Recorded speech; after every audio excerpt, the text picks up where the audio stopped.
What is going on, everyone? Mystic from Mystical Tomes here, and today we're going to be doing a reaction of scariest Snapchats people have received from Mr. Nightmare. So if you guys enjoy my reactions, my commentary, my feedback, what I truly believe, try to break down each video, and I'm trying to reduce the amount of times I talk because I know I kind of go on a tangent a little bit here, and I apologize for that. I just get really carried away with stuff, and I'm very passionate about trying to break down each video for you guys. So, without further ado, if you guys enjoy my commentary and everything, please consider hitting the like, subscribe, and bell notification. And without further ado, let's go get this started. Quick disclaimer, all rights and all video and all audio are from Mr. Nightmare. I don't add any of my own audio, so any audio you hear from here is strictly from Mr. Nightmare. I'm just doing a reaction video, so let's enjoy the video. Become a staple in today's social media world. It's a convenient way to contact friends and keep in touch with people.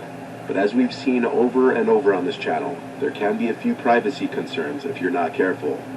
Let's just jump right into it and look at 3 disturbing snaps people have received and their backstories. Bedroom window. Oh, that's going to be good. For the sake of the person who sent me this, I'll refer to her as Maria. Maria has an Instagram account with 5,000 followers, which is a decent amount, and so she gets a good amount of attention on her profile from men. Maria has a boyfriend who has not appeared in any pictures of hers on her Instagram. Maria also had her Snapchat username in her Instagram bio, something a lot of people do to allow their acquaintances and friends to add them on the app with ease. This can also open the door to unwanted contact, though. Although she didn't add everybody back who added her on Snap, she at one point had her privacy settings set to allow all people to send her messages and snaps, even people she didn't add back. So, somewhat often she'd receive messages and snaps from random guys, usually guys that followed her on Instagram. In her words, often older and creepy looking. Oh, not that but guy. According to her, even younger guys manage to look creepy by taking weird angled selfies in dark rooms. Usually the snaps were pretty harmless like this, but one day she received a snap that would lead to her getting the police involved. Maria lives... Real quick, I just want to make sure. Yeah, okay, that's recording. I just wanted to make sure. But often stays at her boyfriend's first floor apartment. This location is not known to anybody except for her close friends who know of her boyfriend, making it all the more disturbing when she received this snap. It was a picture taken through the window to her boyfriend's bedroom. At the time the photo was taken, it's hard to see it in the dark, but Maria was in the bed napping, and her boyfriend was in the living room watching football. There was no caption to the Snapchat, making it appear to be some kind of subtle threat. Maria didn't open the snap until much later in the night, while going through snaps she'd received from various people she didn't know. By this time, it was a couple hours after the snap had been sent. She panicked and screenshotted the snap and showed it to her boyfriend. From here, he replied to the account on her phone, asking who is this. Upon adding the person back, they saw the account had a pretty high snap score, which, for those of you who may not know, a person's snap score represents how many times they have received or sent a snap. This account having a snap score in the 50,000 range meant it wasn't likely just a random spam account. The person replied, "John, LOL." Maria's boyfriend replied back, "We're calling the police," and John replied, "Okay, cool, let me know if you need help calling them." After this, the account blocked her, and the couple were left to wonder who this person was. A search through Maria's Instagram followers turned up multiple Johns, but with no last name on the account, it would simply be a guess as to who it could be. That same night, as the couple was sleeping, a crash from the living room woke them up. As Maria's boyfriend ran to check the source of the noise, he found it was the dining room window, which had been shattered, and on the floor was a house brick, presumed to have been taken from a house being renovated down the block. If the couple didn't have a case before, they definitely did now, and they called 911 to report the incident. Now that a police report had been made, police would subpoena Snapchat for information on this person's account in hopes to locate the person. The couple was assigned a detective to their case who was supposed to help in identifying the mystery person. However, as the days turned into weeks, little to no information was given. It did become apparent, however, that the Snapchat account had been either deleted or banned because it no longer came up under search results. Currently, Maria and her boyfriend have no idea who this person was, and any thought of it being a prank by a friend was out the window when their window was literally shattered by a brick. It can boil down to a stalker being jealous of her boyfriend, but this would also mean that Maria was followed to her boyfriend's house, and that the perpetrator would know where she lives as well. Luckily, with security cameras becoming more prevalent on houses, these kinds of crimes are becoming more difficult to get away with. But in cases like this, where there's an absence of any cameras, unfortunately people may still be able to pull these kinds of crimes off. 3 months later, and Maria and her boyfriend haven't seen any new activity at either of their homes. That's crazy to think about. Listen here, kids. Don't stalk people you might like or you have beef with, because it's not worth it. Okay? If it doesn't work out, the way you want with that person being with you, or you have major beef with somebody, just don't do it. Your life is precious. And seriously, go on and move on to bigger and better things. Don't go hurting people. Don't go damaging people's stuff. That is some freaking stupid way to freaking get yourself in jail. I shouldn't have to tell this to young adults, but here we are anyway. Okay? I don't know when this video was out, 5 months ago, I hope they have some kind of closure.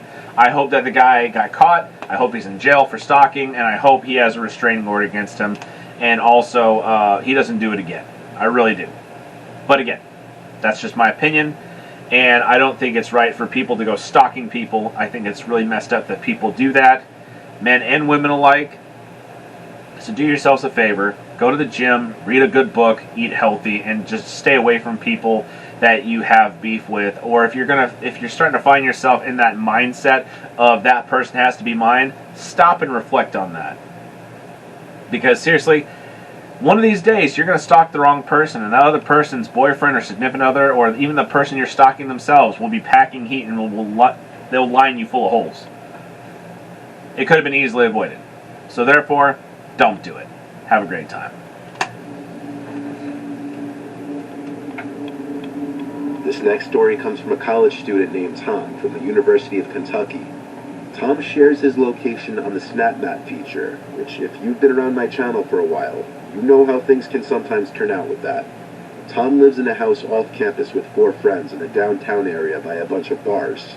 The squad of guys often walk to and from these bars at night on the weekends. The night in question was no exception.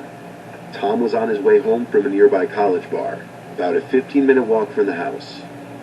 At some point while walking home, he was on a quiet residential street with woods on one side, and he heard someone walking behind him. He turned to see a man holding out something in front of him, walking about 10 meters behind him. He couldn't tell what he was holding, but he didn't stare for too long because he didn't want to draw negative attention to himself. He noted that something about the sight of the man seemed ominous, though. The man was behind Tom for a while, until he turned to the block with his house on it. At some point before making it back, the man was no longer behind him, at least not that he thought. It was only after he made it back inside the house that he got a notification that he received a snap from his friend Luke, one of his housemates, who was home at the time. Luke had lost his phone that night, though, so receiving a snap from his Snapchat account meant that somebody had his phone. Tom called his housemates downstairs before opening the video. He also turned a screen recorder on to capture the snap, and this is what they saw. Dude, this is freaking creepy.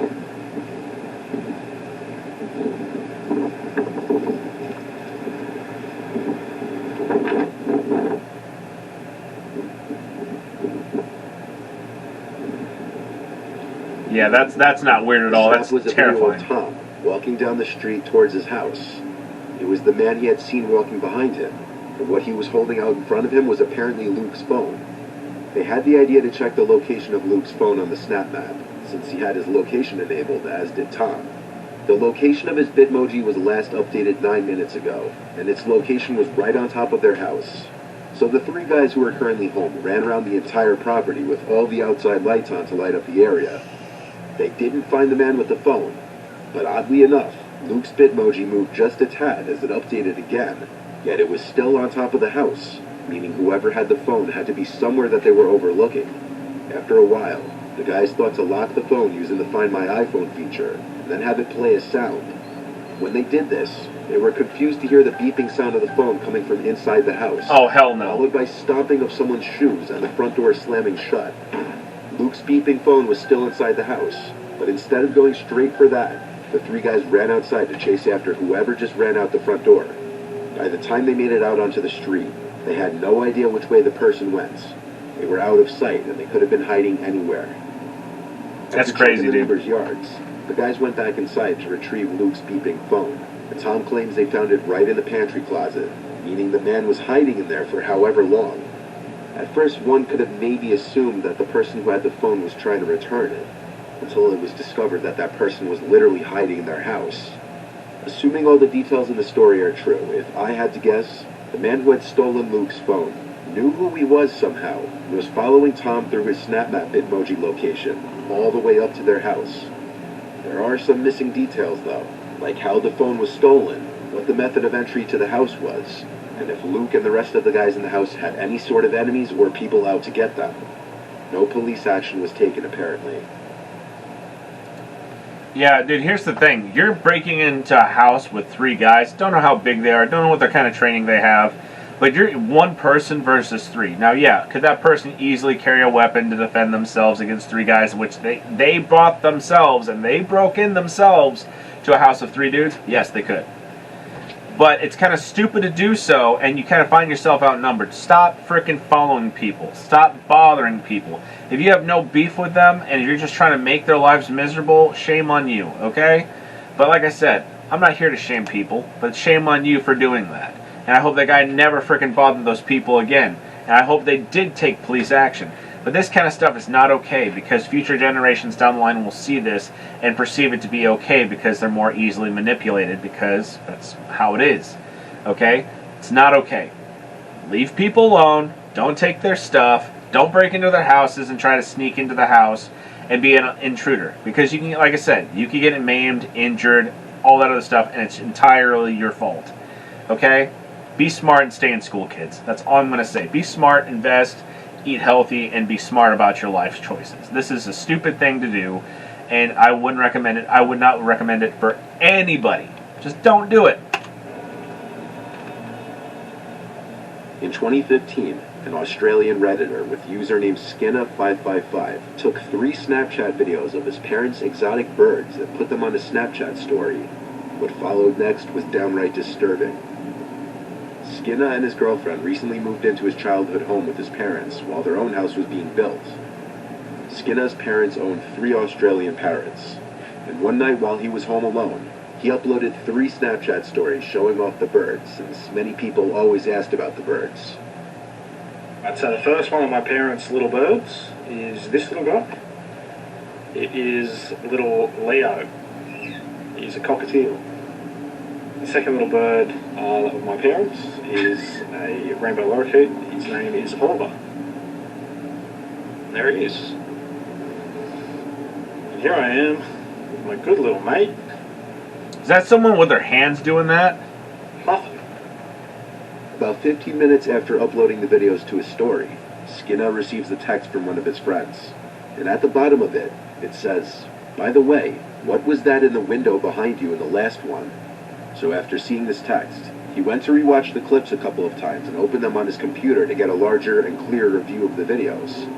In the last snap, it almost appears as if someone is at the door, looking in with their hands cupped against it. That's what I said. But it's hard to say for sure because of how briefly the door is in the frame. But whatever it was not in the first snap when that same door was in full frame. Skinna was home alone at the time, and to add to the mystery, that door led to the backyard, which was only accessible through a single gate which had been locked. The theory that it might have been a reflection doesn't hold up, because the sliding glass door was half open, and all that stood between the figure and the inside of the room was the fly screen door, which would not have been able to cast any reflections. Whatever was at that door moved in the matter of seconds that passed between the first and third snap. When Skinna was a young child, around 10, he started to commonly experience sleep paralysis. Oh, that It could sucks. get so intense that he'd find himself often not being able to breathe for short periods of time, and this led to a fear of sleeping for him. A couple years went by, and his sleep paralysis tendencies would worsen. During his episodes, he could not move. He felt like something that meant him harm was in the room with him. Around the age of 14, he started to hear and see things like thuds and creaks. However, he always had one recurring vision, a faceless person looking in his bedroom window with their hands cupped up to the glass, similar to this image caught in his snap story. When he moved out at age 18, he never had another episode. So for a few days after these snaps, nothing happens. But come Friday night, Skinna found himself home alone again. At around 10:15 p.m., while playing games on Steam with his friends, he starts to hear some relatively loud banging. loud enough that he could hear it even through his headset. It was coming from the screen. Dude, I'm getting goosebumps just thinking about this, because a lot of the time when I do my recordings on here, this camcorder that I'm using has a very, very sensitive microphone built into it. And you can hear the fan going off, you can hear my dog whining in the other room, so that way I can not have him contaminate the sound quality of the video. And it's scary sometimes, because when you're sitting here by yourself and you think that you see the curtain move or you see something go behind you and you're by yourself, it's terrifying to think about that. And on top of that, the guy had prior sleep paralysis, and that had the same image of someone just doing this in a window, and you couldn't see. It's a faceless person. It's terrifying to think about. And if this is turned in from something normal to paranormal, this just amped it from 0 to 10 real quick. Main door outside. He got up to film the sounds using his phone. The noises got louder and more frequent. Instead of outright opening the curtains and potentially finding himself face to face with someone on the other side, he walked through the kitchen into the laundry room to turn on the outside lights. Like I mentioned earlier, there's only one entry and exit to the backyard, the left side of the house through a locked gate. So with the back lights now on, he went over to a window that looks out to that one exit of the backyard. While waiting and expecting to see someone rushing out of the yard, a loud noise can be heard from outside on the opposite side of the house.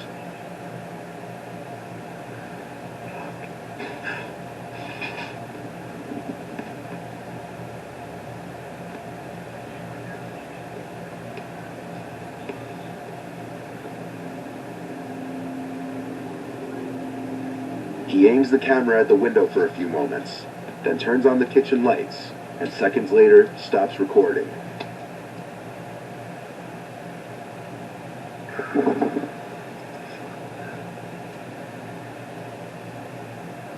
He kept all the lights on until his parents returned home. Yeah, I would He too. uploaded the videos to Reddit, and people started to help in examining the videos. After a few Redditors enhanced the videos, a big mess in the corner was revealed in the dining room. Oh, geez, I didn't even notice that. That's a big guy. The figure begins to resemble a person. And to make it creepier, that figure is not there at the end of the video. Skinner called the police, and the video freaked even them out. They believed that a two-man team tried to rob his parents while they were away. Theoretically, when one would-be robber broke in and realized Skinner was home, the second one tried to make noise to lure him inside. And when it didn't work, he snuck out and escaped. Skinner doesn't entirely trust this theory, mainly because all the doors and windows were locked from the inside when they came in. So how exactly would these guys have gotten in?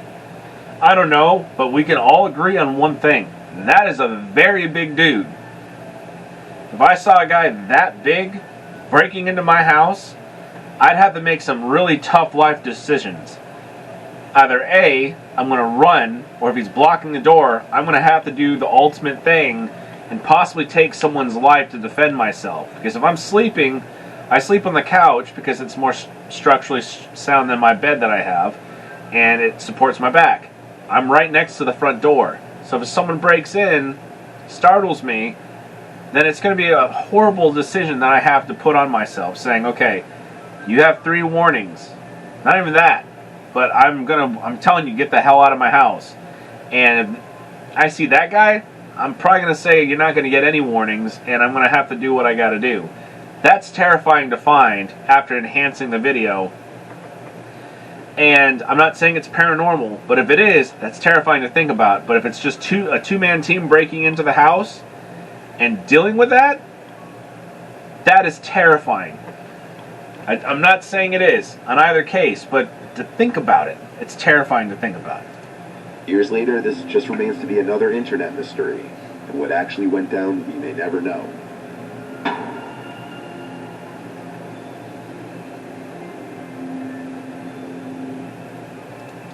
Alright guys, as always, this is the end of my reaction and my commentary. If you guys enjoy my reaction and commentary and you enjoyed having this ride along with me, please do me a favor and hit the like, subscribe, and the bell notification in the bottom right hand corner of the screen. And always, this will actually help my YouTube channel and all the videos I put out break the YouTube algorithm. It'll help boost it so that way people can enjoy more commentary and more thought process kind of videos with me. And if you enjoy conspiracy theories and stuff like that, I'll also do conspiracy theories with you as well on different videos. So let me know in the comment section about that. But as always, I'm Mystic from Mystical Tomes. Tell me what you guys think in the comment section down below. And as always, I will see you in the next video. Take care.